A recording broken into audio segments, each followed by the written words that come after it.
है भी आपको कि कुछ एरियाज़ में आप एक ऑडिट में एक से ज़्यादा परफॉर्मेंस मटेरियल लेवल भी यूज़ कर लेते हैं। अभी पढ़ाया ना मैंने ये वाली बात कि रिस्क की बेस पे आपने डिफरेंट मटेरियल लेवल यूज़ कर लिए, या बैलेंस शीट और प्रॉफिट लॉस की अलग अलग सिग्निफिकेंस की वजह से आपने अलग अलग बैलेंसेज यूज़ कर लिए। ठीक है, कुछ जगहों पे हमारा मटेरियल लेवल जीरो हो जाता है, जीरो। हमारा मटेरियल लेवल क्या होता है? क्यों? क्योंकि वहां पे हम 1 रुपए की गलती भी टॉलरेट करने के लिए तैयार नहीं होते। हम कहते हैं 1 रुपए की भी गलती तो मटेरियल होगी, जिसमें ज़कात की एग्जांपल दी आपको। ऐसे कुछ सेंसिटिव हेड्स होते हैं।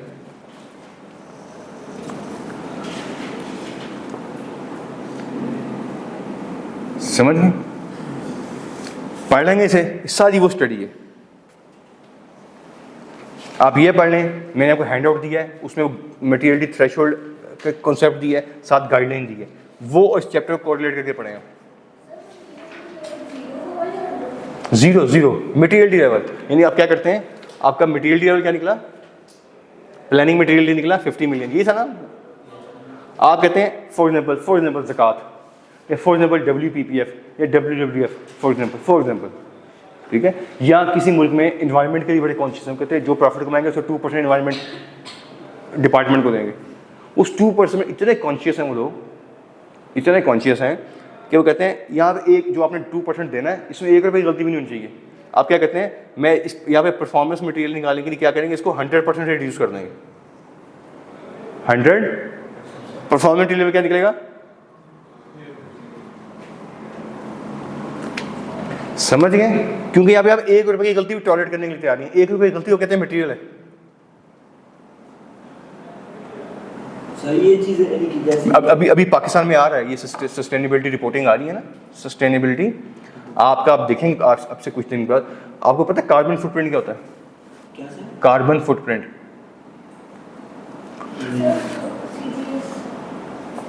ESG, जी बिल्कुल, वो ये होता है कि आपने जब कोई प्रोडक्शन की है तो आपने एनवायरनमेंट को कितना नुकसान पहुंचाया इससे, उसे कहते हैं कार्बन फुटप्रिंट। ठीक है, तो आपने अगर आपने एनवायरनमेंट को ख़राब किया है फॉर एग्जांपल, तो आप क्या करते हैं कि इसका रेसिप्रोकेट कैसे किया आपने, इसको आपने कैसे कंपनसेट किया एनवायरनमेंट को। तो अक्सर देखें कोई पेज बनाने वाली कंपनीज होती हैं, उनके पेजेस उसका लिखा होता है कि हमने अगर 1 दरख्त काटा है उसकी जगह में 2 या 4 दरख्त लगाए हैं, या हमने इसके लिए अग्रीमेंट किया है। ठीक है, या अगर कुछ नहीं कर सके तो आप सोसाइटी को पे कर देते हैं किसी और तरह से कि आप कंपनसेट कर दिए मैंने सोसाइटी को। ठीक है, इस पर बहुत से अब ECG स्टैंडर्ड्स आ रहे हैं, तो इस पर आप देखिएगा खासतौर पर हमारा मुल्क बहुत इफेक्टेड है इससे, कि हमारे मुल्क में तो वो धर्म भरम किया हुआ इन्वायरमेंट को सारा उन्होंने। ठीक है, तो ESG रिपोर्टिंग पे अब आगे हमें सेल्स के ऑर्डर मिला करेंगे, क्योंकि जो फॉरेन कस्टमर है वो बड़ा इंपॉर्टेंट है। आप टी शर्ट पहनेंगे, जीन्स की पैंट पहनेंगे, लिखा होगा जीन्स की पैंट पहनने में इतने इसका कार्बन फुटप्रिंट ये है, अगर सर्टन लेवल से ज़्यादा वो यूज़ नहीं करेंगे, फिर मार्केट ख़राब हो जाएगी। ठीक है, अब ऐसे किसी मुल्क में वहाँ पे एनवायरनमेंट को आपने पे करना है, वो तो बड़े कॉन्शियस हैं वहाँ पे। ठीक हो गया?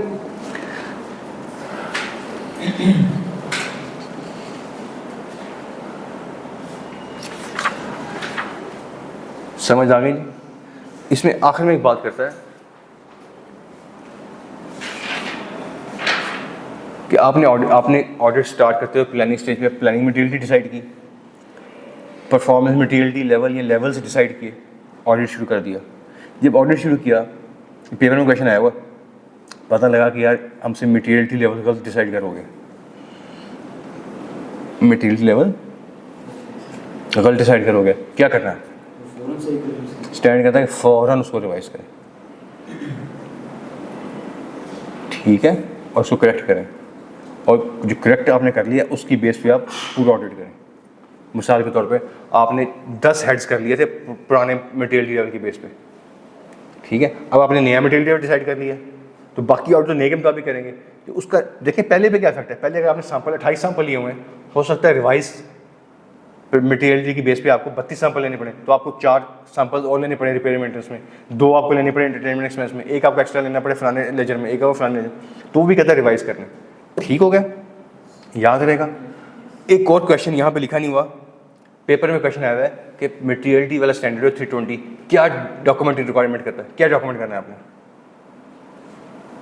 सैंपल से सिलेक्ट किया। मटेरियलिटी वाला स्टैंडर्ड आपसे डॉक्यूमेंट, मैं कहता हर स्टैंडर्ड आपसे डॉक्यूमेंट की रिक्वायरमेंट करता है, जैसे काउंटिंग का स्टैटिस्टिक्स की रिक्वायरमेंट करता है, क्या डॉक्यूमेंट करना है आपने? क्वेश्चन आया हुआ ये पेपर में, बुक में नहीं है, जो मैंने आपको हैंड आउट दिया ना वो डॉक्यूमेंट करना है।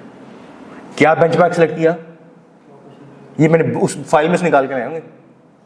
क्या बेंचमार्क सेलेक्ट किया, क्यों किया, लिखा हुआ ना उसमें, उसकी अमाउंट क्या थी, क्या परसेंटेज अप्लाई की, क्या प्लानिंग मटेरियलिटी निकली, कितने परसेंट कम करके आपने परफॉर्मेंस मटेरियलिटी निकाली पूरे ऑडिट के लिए।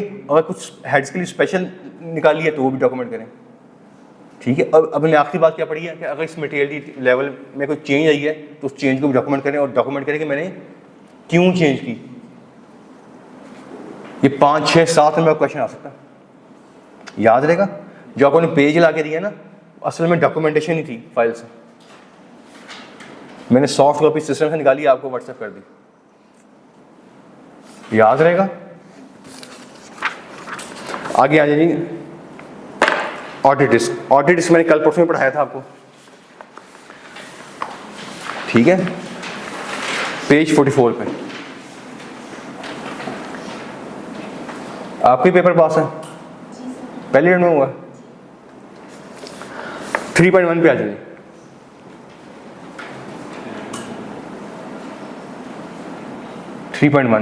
3.1 इज एज सिंपल, कहता है ऑडिट प्रोसीजर्स कौन से होते हैं, 2 तरह के, 315 और 3, समझ गए, रिस्क असेसमेंट प्रोसीजर्स। और ये देखें आपको दोनों पैराग्राफ्स में, पहले पैराग्राफ में क्या नजर आएगा 315 और दूसरे में क्या नजर आएगा 330। 330 क्या है, रिस्पॉन्स। रिस्पॉन्स में करना है by performing further audit procedure. Further audit procedure 2 तरह के हैं, वही टेस्ट ऑफ कंट्रोल और सब्सटेंटिव प्रोसीजर, पढ़ा हुआ ना सर हमने। ये वो कहता है कि फर्दर ऑडिट प्रोसीजर क्या है, जैसे रिस्क असेसमेंट 2 लेवल पे थी, अच्छा प्लानिंग 2 लेवल पे थी, याद है आपको, फाइनेंशियल लेवल और, अच्छा रिस्क आइडेंटिफिकेशन असेसमेंट 2 लेवल पे थी, फाइनेंशियल लेवल और, अब रिस्क का रिस्पॉन्स भी 2 लेवल्स पे करना है आपने।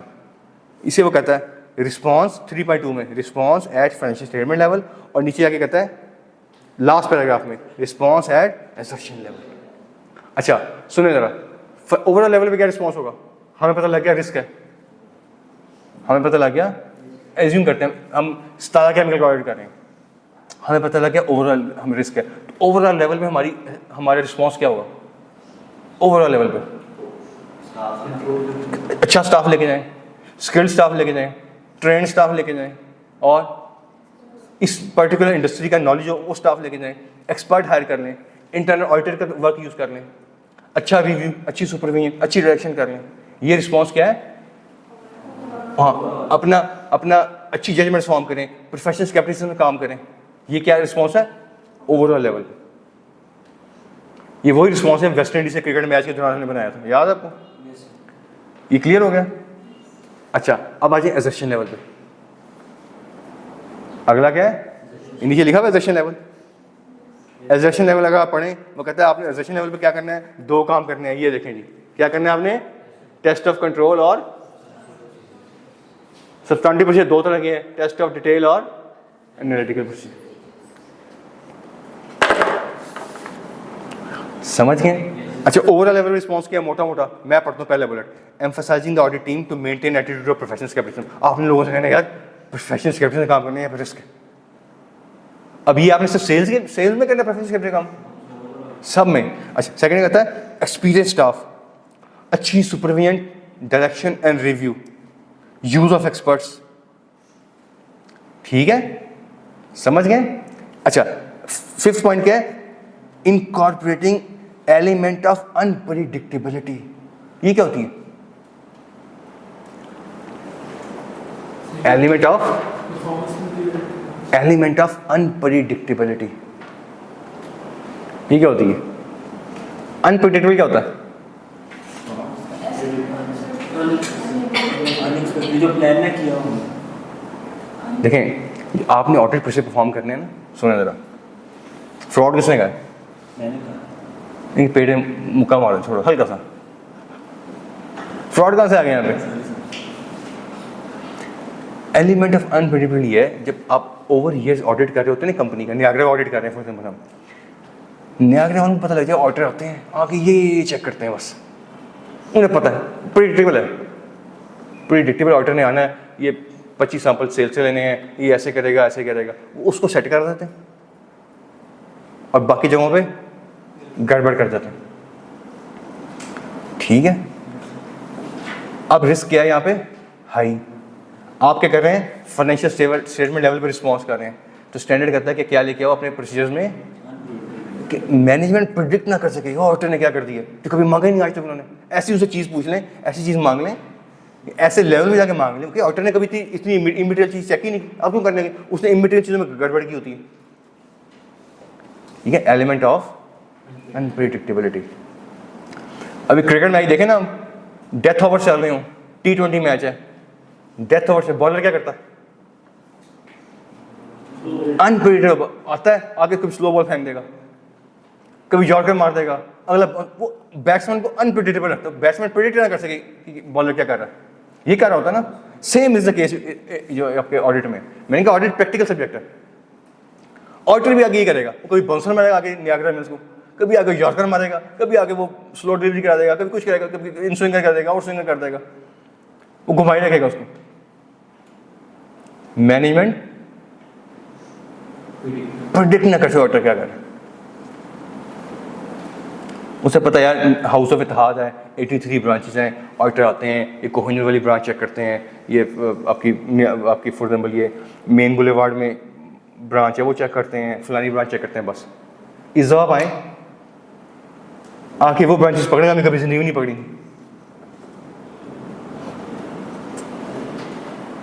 ठीक है, मैंने कई दफ़ा ऐसे किया है, मेरे कुछ क्लाइंट्स हैं वो हमसे कई दफ़ा स्टॉक आउट करवाते हैं एमरजेंसी एड हॉक बेसिस में।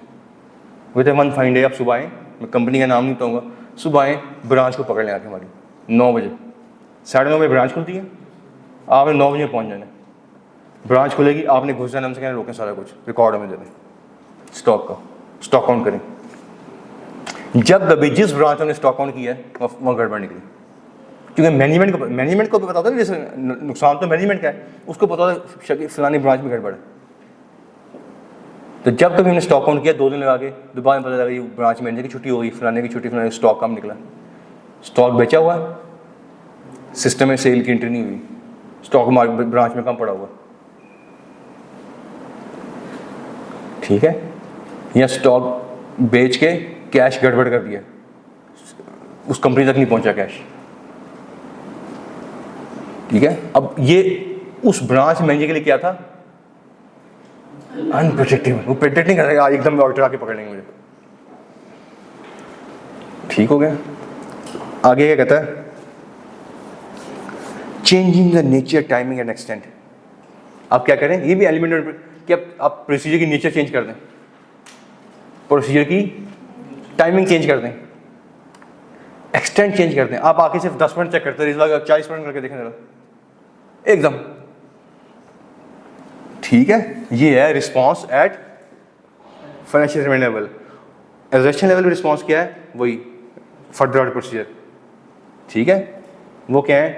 Test of controls, substantive, test of details, analytical procedure. In summary the auditor is required to assess the risk. आपने क्या करना है? आपने क्या करना है जी? रिस्क असेस करना है। और क्या करना है? Plan the work. ऐसे प्लान करना है so that the misstatements are identified and corrected as necessary. जहाँ पे मिसस्टेटमेंट हो एक तो पकड़ लें और उसको करेक्ट भी कर दें। ठीक है, 3.3 आ जाए। ऑडिट रिस्क, ऑडिट रिस्क मैंने सारा पढ़ाया हुआ सबने जी, कोई मसला इसमें? ये जो अब ये लिखा हुआ है ना, इनहेरेंट रिस्क, कंट्रोल रिस्क, सारी मैंने आके आज भी यही यकीन लिखा है। ठीक है, इसमें हमने क्या पढ़ा हुआ है? ये रिस्क इस साइड किसकी है? मैनेजमेंट की, ये ऑडिटर की साइड है। ठीक है, ये सारी बातें की हैं। आगे इनहेरेंट रिस्क पेज 45 पे आ रहा है, 46 पे कंट्रोल रिस्क और डिटेक्शन रिस्क की सारी डेफिनेशन मैंने आपको एज इट इज पढ़ाई हुई है। सारी डेफिनेशंस एज इट इज़ पढ़ी हुई हमने, इसको पढ़ लीजिएगा। मैंने इस पर 1.5 लेक्चर लगाया हुआ पूरा, ठीक है। इनहेरिटेंस क्या होता है, किसी भी एग्जेक्शन में मैक्सिमम कितना रिस्क है, इंटरनल कंट्रोल सिस्टम कंसीडर किए बगैर। ठीक हो गया, ये आसान उर्दू में बता रहा हूँ आपको, डेफिनेशन पढ़ लीजिएगा यहाँ से, डेफिनेशन थोड़ी एक्सपेंडेड है, ठीक है। पढ़ा दूँ डेफिनेशन। अच्छा आगे है कंट्रोल लिस्ट। कंट्रोल लिस्ट क्या है कि internal control system put in place by the management failed to prevent. पहला काम क्या था इंटरनल कंट्रोल सिस्टम का, प्रिवेंट करता मिसस्टेटमेंट को। तो इंटरनल कंट्रोल सिस्टम फेल हो गया टू प्रिवेंट मिसस्टेटमेंट को प्रिवेंट करने में। चलिए अगर हो गई तो अगला काम क्या था उसका, detect and correct. Internal control system detect करने में, प्रिवेंट करने में फेल हुआ, उसके बाद डिटेक्ट करके फेल हो गया और मिसस्टेटमेंट अकाउंट्स में आ रही है। डिटेक्शन रिस्क क्या है, डिटेक्शन रिस्क क्या है जी, the procedure performance auditor fail to detect a misstatement. अब मिसस्टेटमेंट अकाउंट्स में जा रही है, अकाउंट्स मटेरियली मिसस्टेटेड है, ऑडिटर क्या कह रहा है, फेल्ड। ये है इन ऑडिट रिस्क।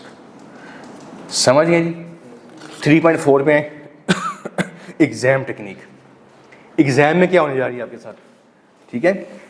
3.4 में कहता है एग्जाम में आपके साथ बहुत बुरी होने जा रही है अगर आपने चैप्टर को सही तरह से ना पढ़ा। अगर रिलेटिव आगे जाके पेपर में बैठ गए तो आपके साथ बुरा होगा। होगा क्या जी एग्जाम में, in the exam you could be presented with an audit scenario. 95% paper में जो क्वेश्चन आते हैं ना सिनेरियो बेस्ड आएंगे। आपको बताया जाएगा कि एक कंपनी है, ये उसका नाम, ये नहीं कि एक कंपनी है कि ये उसका नाम है ABC enterprises, ABC chemical industries limited. आपको सिनेरियो बताया, एक कंपनी में उठा दिया विच डील्स इन फलानी प्रोडक्ट, उसकी इतनी ब्रांचेज हैं, समझ गए। उसके बाद वो आपको एक टाइटल देगा, आप यहाँ पे ऑडिट पार्टनर हैं, या आप यहाँ पे ऑडिट सीनियर हैं, या आप यहाँ पे ऑडिट सुपरवाइजर हैं, या आप यहाँ पे क्वालिटी कंट्रोल रिव्यूअर हैं। कोई ना कोई आपको क्या देगा, डेजिग्नेशन। बेशक आपकी शक्ल हो या ना हो, आपको डेजिग्नेशन देगा। फिर आपको बताएगा जी यहाँ पे ऑडिट करते हुए ये मसला है, ठीक है। अब बताएं क्या करना है, ठीक है। क्वेश्चन नंबर 3 पार्ट ए समझ गए जी। क्वेश्चन नंबर पार्ट ए क्या होगा जी, रिस्क असेस करना है।